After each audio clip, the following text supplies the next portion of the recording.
The island sat at the mouth of the Bay of Seals, massive and mountainous, a stark and forbidding land peopled by savages. They lived in caves and grim mountain fastnesses, Sam had read, and rode great, shaggy unicorns to war. Skagos meant stone in the old tongue. The Skagosi named themselves the Stoneborn, but their fellow Northmen called them Skags and liked them little. Only 100 years ago, Skagos had risen in rebellion. Their revolt had taken years to quell and claimed the life of the Lord of Winterfell and hundreds of his sworn swords.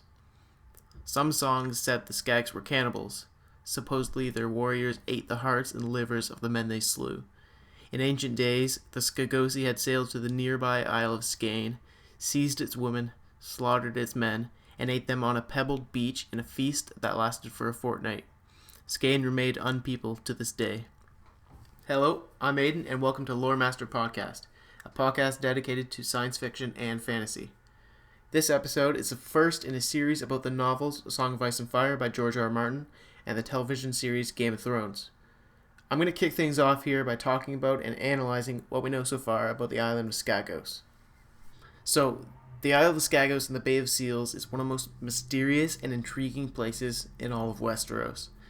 It's never been seen before in this series except for a small glimpse in one of the Green Dreams, and its shoreline was actually seen by Sam, Gilly and Aemon when he sailed south from the Wall. There have been some references to the ancient people of the island before, but we've never actually met one or seen any on screen. So most of what we know about them, we have to learn from secondhand sources and from rumors, all of which could be false. When Sam, Gilly, and Aemon were sailing south from the Wall in A Feast for Crows, Cotter Pike explained that Blackbird was a better choice for the rough waters of the narrow sea beyond Skagos. There have been storms, Pike warned them. Winter storms are worse, but autumns are more frequent. Skagos is also described as a land of bleak gray peaks and treacherous currents, with rocks that can crack a ship's hull like an egg. But just what do the other people of Westeros actually think of Skagos? In Tyrion's second chapter of A Clash for Kings, we get an exchange with him and Janos Slynt, and Tyrion mentions Skagos. "What do I mean to do with you?" Tyrion let the oaf tremble for a moment before he answered. "The Carrack Summer's Dream sails on the morning's tide. Her master tells me she will call it Gulltown, the Three Sisters, the Isle of Skagos, and Eastwatch by the Sea. When you see Lord Commander Mormont, give him my fond regards, and tell him that I have not forgotten the needs of the Night's Watch. I wish you long life and good service, my lord." So this is the first mention that we actually get of Skagos in the books, I believe. One of the next mentions is actually in Jon's 6th chapter of the same book, when he's speaking with Ygritte. "The Stark in Winterfell wanted Bale's head, but never could take him, and the taste of failure galled him. One day in his bitterness he called Bale a craven who preyed only on the weak. When word of that got back to Bale, he vowed to teach the Lord a lesson. So he scaled the wall, skipped down the King's Road, and walked into Winterfell one winter's night with harp in hand, naming himself Sig-Eric of Skagos. Sig-Eric means deceiver in the old tongue, that the first men spoke and the giants still speak. North or south, singers always find a ready welcome. So Bale ate at Lord Stark's own table and played for the Lord in his high seat until half the night was gone. The old songs he played and new ones he'd made himself, and he played and sang so well that when he was done, the Lord offered to let him name his own reward. All I ask is a flower," Bale answered, "the fairest flower that blooms in the gardens of Winterfell." So we have an example of a Skagosi actually interacting with the rest of Westeros, and nobody seems to be alarmed by this. Everybody seems like, oh, it's just a guy from Skagos, who cares, really? Which I found quite strange, especially considering the rumors. But I believe this actually takes place before the Skagosi Rebellion, which that event might actually have been one of the reasons for all these nasty rumors about the Skagosi. But we don't actually know from what time period they come from, so we can't really say definitely. The next time we hear is in A Storm of Swords in John's 6th chapter. The Magnar's a lord on Skagos, Noy said. There were Skagos sons at Eastwatch when I first came to the wall. I remember hearing them talk of him. So this is another mention, an actual kind of more in-depth mention of them, because it actually gives a name of one of the houses or clans on Skagos. I think this is one of the first times we actually hear like a Skagosi name. We know that the Magnar was, I believe it was it was a Crowl that served as Lord Commander for a short time, and a Stain also served as First Ranger. We know that from the World Book. So Magnar, Crowl, and Stain are the only real mentions of Skagosi clans that we know of so far. So it'll be interesting to kind of learn more about the people that live there. Hopefully in Winds of Winter we can get a few more names. Then in Bran's chapter of A Storm of Swords, we get an exchange between him and Old Nan. Some say he was a Bolton, Old Nan would always end. Some say a Magnar out of Skagos. Some say he was an Umber, a Flint, or a Nori. Some would have you think he was a Woodfoot, from them who ruled Bear Island before the Iron Men came. He never was. He was a Stark, the brother of the man who brought him down. This is, of course, her speaking about the Night's King.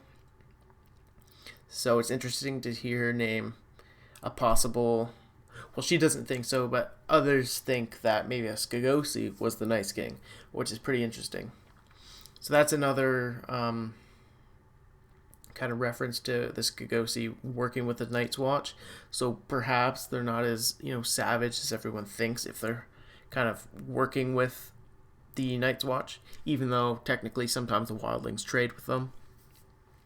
Later in A Dance with Dragons, for Davos' first chapter, we hear that 29 ships had set sail from the wall. If half of them were still afloat, Davos would be shocked. Black skies, bitter winds, and lashing rains had hounded them all the way down the coast. The galleys Olido and Old Mother's son had been driven onto the rocks of Skagos, the Isle of Unicorns and Cannibals, where even the blind bastard had feared to land. The great cog Sathos San had floundered on the grey cliffs. Here we learn that the blind bastard, probably one of the most daring kind of sailors, refuses to stop on Skagos, which kind of conflicts with the information we get earlier about Summer's Dream stopping there with Janos Slint. But on to the next one, which is probably one of the creepiest, most interesting mentions of Skagos in the whole books. It's from Reek's 3rd chapter in A Dance with Dragons, when he's riding alongside Roose Bolton. The maesters will tell you that King Jaehaerys abolished the Lord's right to the first night to appease his shrewish queen. But where the old gods rule, old customs linger. The Umbers keep to the first night too, denied as they may. Certain of the mountain clans as well. And on Skagos, well, only Hearttrees ever see half of what they do on Skagos. That's got to be probably one of my favorite lines of the whole series. Definitely A Dance with Dragons. It really kind of drives home the point that Skagos is not a place where you want to be, and it's just kind of filled with savages. It just gets a lot of imagery in your head, and you kind of have to fill in the details of what goes on there. And I think that just really kind of makes me excited to learn more. So in these quotes, we get quite a wide variety of information on Skagos, and some of it does seem to conflict with the impressions we get from others. The Skagosans weren't completely isolated people, because we hear that Summer's Dream stops at Skagos on the way to the wall. Yet also from Davos, we hear that the blind bastard didn't want to land there. From Donald Noy, we hear that people are at least somewhat familiar with the Skags, as they have been in the Night's Watch. So they have to be at least somewhat civilized to actually interact with all these people. So what exactly are we supposed to think about the Skagosi? We know a few facts from the series, but we're also given quite a large section on them in the World of Ice and Fire. The Skagosi who reside there are little regarded by other Northmen, who consider them no better than wildlings and name them Skags. The Skagosi call themselves the Stoneborn, referring to the fact that Skagos means stone in the old tongue. A huge, hairy, foul-smelling folk, some maesters believe the Skagosi to have a strong mixture of Ibonese blood, others suggest that they may be descended from giants, clad in skins and furs and untanned hides, and said to ride on unicorns. The Skagosi are subject of many a dark rumor. It is claimed that they still offer human sacrifice to their weirwoods, lure passing ships to destruction with false lights, and feed upon the flesh of men during winter. Like as not, the Skagosi surely did once practice cannibalism, though whether this custom still lingers to this day is a matter of much dispute. The Edge of the World, a collection of tales and legends compiled by Maester Balder, who served the commander of Eastwatch by the Sea during the 60-year rule of Lord Commander Osric Stark, is our chief source of much of what we know of the Skagosi, including the Feast of Skane, wherein a Skagosi war fleet descended upon the smaller nearby Isle of Skagos, raping and carrying off the Skanish women while slaying the Skanish men and consuming their flesh in a feast that lasted a fortnight. Whether this is to be true or not, Skane remains uninhabited to this day, though tumbled stones and overgrown foundations testify that men did once dwell amongst its windswept hills and stony shores.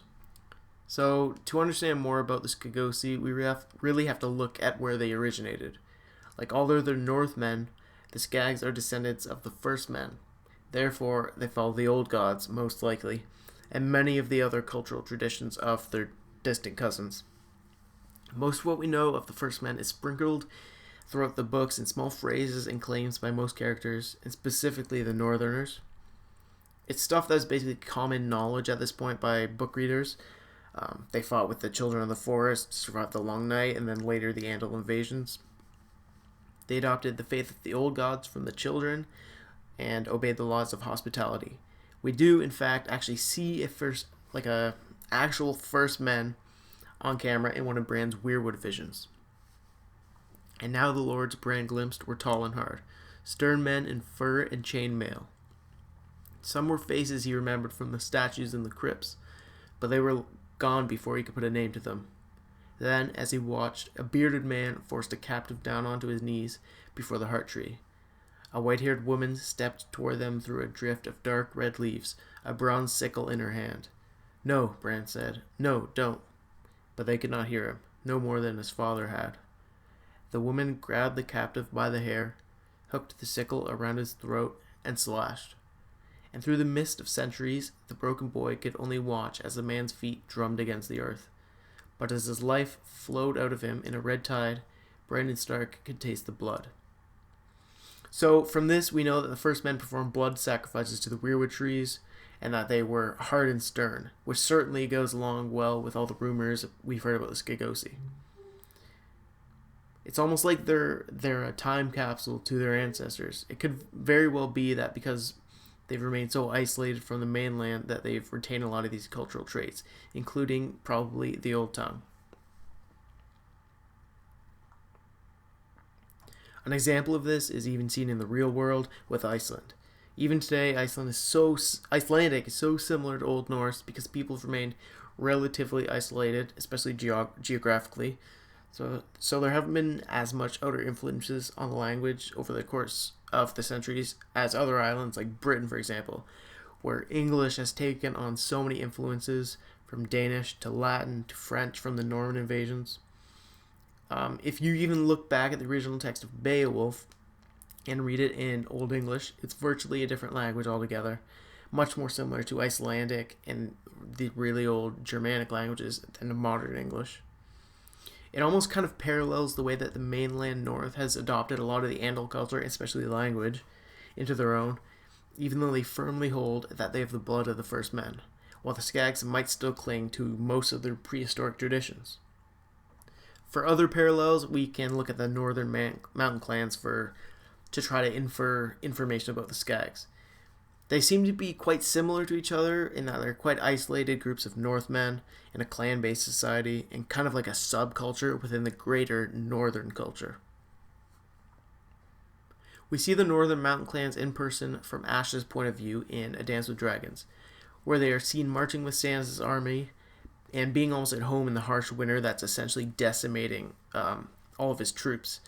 So they are quite civilized in nature, and they are friendly with House Stark, which isn't really something we could say for the Skagosi, as they rebelled. So, in contrast to what we know of the northern mountain clans, we have the clans of the Mountains of the Moon in the Vale of Arryn, which are encountered when Catelyn captures Tyrion and brings him to her sister Lisa Arryn in the first book.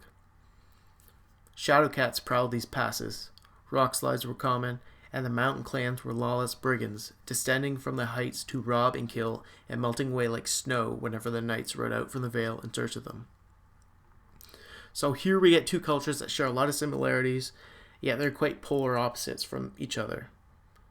So to compare the Skagosi to them is difficult, because it really can go either way.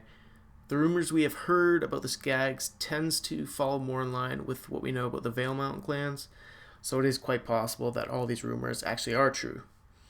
Then again, it could just be Martin messing with us. He does like to fool around with rumors and whatnot to try to deceive us in some ways. It's completely possible that he's doing the same thing here. The Skagosi might be completely different from what the rumors say. We really have no idea.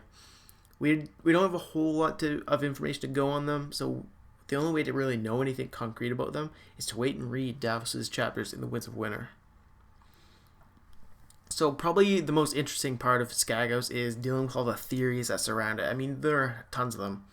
Here I'm going to be outlining some of my favorite ones, some of the more popular ones, I guess. First of all, we have to talk about cannibalism.